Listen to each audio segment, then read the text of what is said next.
Holy TGIF, fellas. Oh yeah, look at this glass. I think my dad bought this for me. It's etched just for me. I think it says my 5 sons. Yep, I have 5 boys. I do. All mine, all from my own loins, all with my wife. So yeah, let's go through some things. I have a couple stacks left, and I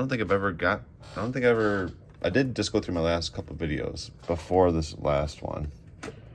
So 3 back and 2 back, and I didn't talk about the fact I met Jose Aldo. Me and 3 of my kids went to, before I get started, holy fuck. The Sphere. What in the fuck? Dana White, you had me hyped. So hyped for the Sphere. It's gonna be a one-time thing. I've already spent $18 million on production, bringing in all this production stuff, blah, blah, blah.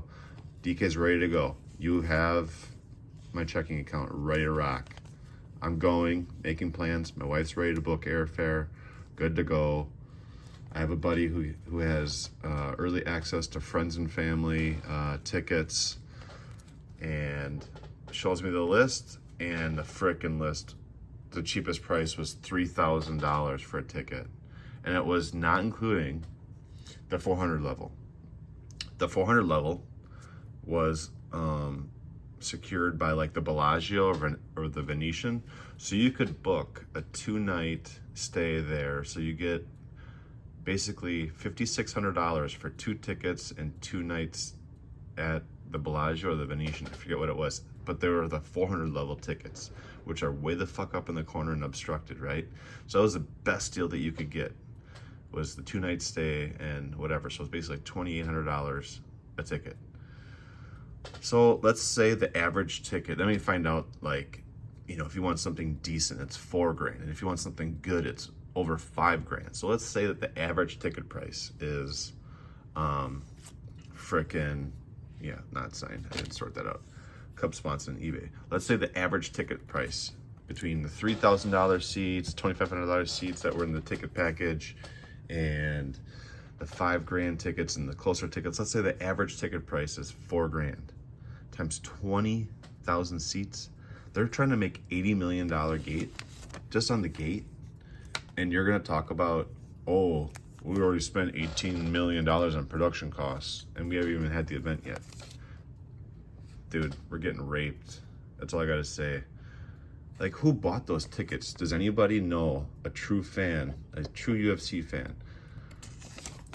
that actually bought and got tickets? I know freaking Golden Octagon had the VIP, you know, membership access and stuff. That dude was 22,000 in line, and there's 20,000 tickets in the place. By the time he got in there, there was literally single seats left. It's insane. Like, what are they doing to us? Where's my stack of cards? Is it these? So I've been picking up some, but it's just nuts. Like, if you do the math, like, how much are they trying to, I get it. You know, oh my goodness, I get it. They sold out. Now the UFC is so, you know, the roster is so huge. You don't really get all the quality fights that you used to, but now you get a ton of fights, you know, like every 2 weeks or every week. Whereas before, you know, you get stacked cards, but it was like, what, once a month or twice a month or something?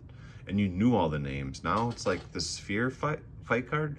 There's 2 fights on that card I want to see. And no, I don't want to see Bullet and frickin' Grasso. No, I'm not that big of an MMA fan. I'm not a purist, okay? So yeah, I wanted to see T-City and who's he fighting? Lopez? And I'll watch Sugar Rashad, or Sugar Shane versus Merab. And it looks like Merab is way fucking shorter than fucking, yeah, O'Malley. So O'Malley's probably gonna win that with that reach and stuff. How's that little guy gonna get in there? So I think I got these, man, how did I get these? Made a trade with somebody and I got those 3 cards. And then, so yeah, first time in my collection, Alexander, right? I'm looking through the phone. My eyes are shot, as you've heard me murmur about before. Randy Brown. So I'm just having a little sip. Cheers once again. Having a little sip before I play a little pinball.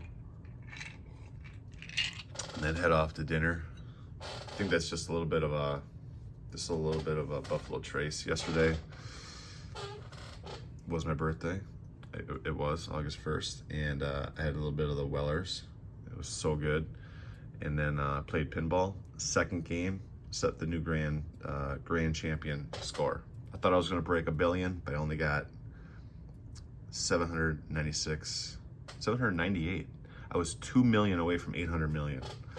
Oh, it was so good yesterday. I shut it off after that, went upstairs, looked at some cards that my family gave me.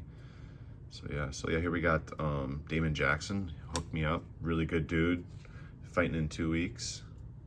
He said that his nickname, so he's got the Leech on here, and then there's another one, Action. I think he changed his name to Leech, he said, when his brother passed away. So maybe he took his brother's nickname, because I think his nickname used to be Damon Action Jackson. So yeah, he just did his whole fighter era run for me. You know, other guys I follow here that do on-card autograph collecting in other sports call it the player era run. There's a fighter era run. Pretty much got all of his cards done up right there. And then Ryan Hall, 50-50. So this one was sweet, right? The Phoenix. Or is this Spectra? I don't know, but you turn it over in the back. He's got a little note for me. Yes, sir. And then this one's a little bit weird with the silver. Not as great. And then, yeah, definitely cannot really read that very well. And then Drew Dober crushed some cards for me. He typically, even in person, will just sign in the bottom corner. And I was hoping, hey, like, give me a nice big graph across the middle.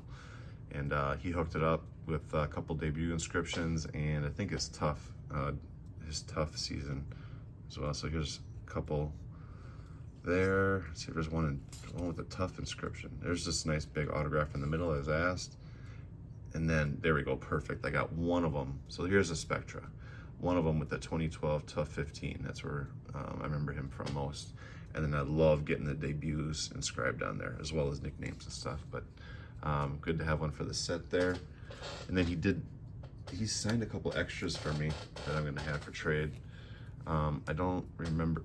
I definitely tagged any duplicate for him to keep. I think he just was either practicing signing on them, or he just wanted me to have them back, and because he had them. So those are going into my for trade binder. And I started off talking about meeting Jose Aldo. That's gonna wait, but I will show you. I'm not sure if I showed this yet or not. I did have him sign two beautiful freaking tickets. Look at that. I don't think he fought this one, right? I think Mendez stepped in and fought. What a beautiful whole ticket right there. That one. And there's this one. Oh, this was the one, right? This is when the lights went out in 13 seconds. And that one still has the little hanger tab in there. Just a nice little fully. So I wonder if Connor will ever do like a paid signing with somebody. Probably not. But that would be sweet to get those done. Maybe I can get some people to help me in person. So yeah, it was nice. And then there's a bunch of cards back there we'll go through next time. But let me see what I have in this little stack here. Got Miles Johns. He won recently. What's this?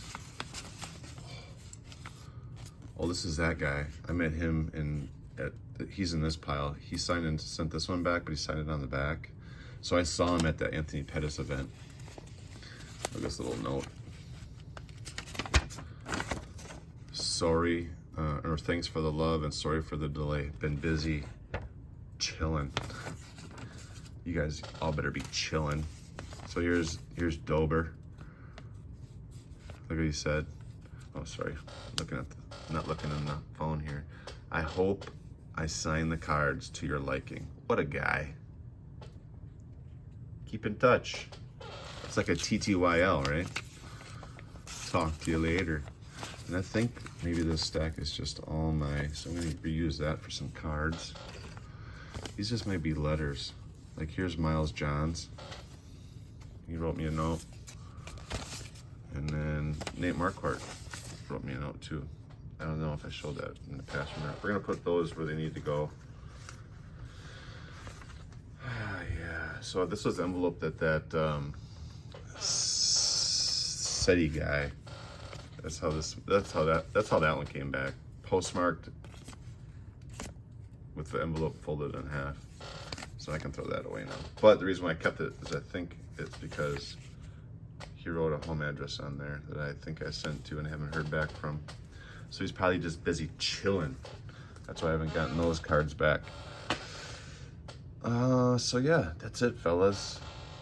So thanks for watching my videos and making comments and stuff like that. I really appreciate it. It's a little spice of life. Keeps us all connected. Shout out to all you UFC card content creators, and now like people like Zach over at frickin', what's that primetime channel? It's like one of the best out there now with everybody else taking breaks. We don't have Joe Stash. Box Alarm. The guy's going nuts with content, getting super good with the softwares. Let's go. Good job, Zach. And good job, Damien, on rebranding yourself as Main Event Cards. Good idea, because I feel like Topps is just going to keep letting us down and letting us down and letting us down. This Topps knockout, my last thing I'm going to say, this Topps knockout, it looks like Topps is having babies with the Panini designers, because the classy, cool look of knockout is gone. It's just gone. It's got like cartoon graphics for font, and like, I think this is knockout, right? I mean, this is clean designs. And like, you think of knockout, it's like 2013 and 2012, 2010, 2011, it had clean, classy designs, not this goofy looking Panini, you know, font. I don't have another knockout up here. I mean, I do have one. It's a 2020 big old stack of Volkanovskis here. I wish I had more. I bet you, as soon as I turn the camera off, I'm gonna find a whole thing of knockouts. But whatever, you guys know what I'm saying. I just think Topps is gonna keep letting us down. So, way to rebrand. That way you can get into WWE stuff and any other sports that you want and not be weirded up, you know. Anyways. Want to see some dandy bangers? Want to see some bangers? Look at that. To 5. And nice red on red to 199. Patty the Batty. Taking steps in the right direction. Later.